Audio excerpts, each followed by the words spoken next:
A few of the things that we've done and what we've normally done whenever we've made a new version of Mortal Kombat for any new console is look at the feature set of what the console has and try to take advantage of that. So with the PlayStation Vita, we obviously wanted to take advantage of the touchscreen.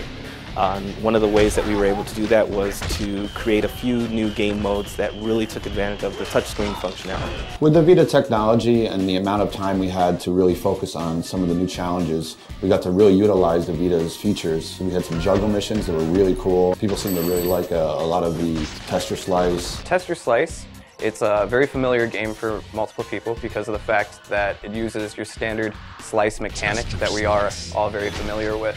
But with Mortal Kombat, we had to put a Mortal Kombat twist on it. One thing with Test Your Slices is that there's 15 different missions, so we had to make sure there was a proper progression of the game style. So the first 6 missions are more of an introduction to the new modifiers that we offer in each one of the missions. After the 6th mission, everything is thrown in there, and it's just a barrage of just different modifiers that you have to hit in a specific order to make sure you get through the challenge. And unlike other slice game mechanics, if you hit one bomb, the game's over. What we offer is you actually shake the PlayStation Vita and that detonates those bombs so that you can continue playing through it, and that also adds on to your slice counter. We wanted to take advantage of the numerous features that the PlayStation Vita was capable of. We invented a new mode called Test Your Balance. The purpose of Test Your Balance is to maintain your player upright on a plank that's over a death pit by using the internal balance mechanics of the PlayStation Vita. And we also, in the last challenge tower, there was some zombie missions that we decided to revisit for this one as well, where we got to play more as the zombie because people really like zombies these days.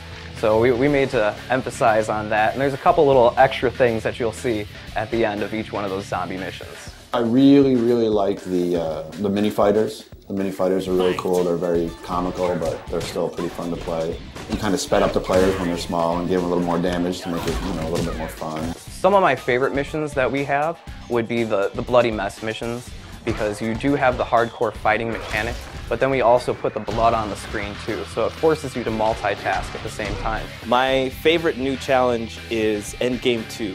Obviously, Endgame 1 from the original Mortal Kombat was a showstopper. It was a huge challenge to put on the design team and the gameplay team to try to one-up that. And the bonus about that is that when you beat Endgame 2, you get a really big surprise. You don't get one surprise, you actually get a few big surprises. We definitely wanted to add a lot of variety into the new missions because we have this new functionalities that we can just play with. There was nothing forced onto us to make sure that we do this or do that. It was up to us to try and make something that was fun and exciting for your hardcore players as much as it is for your casual players.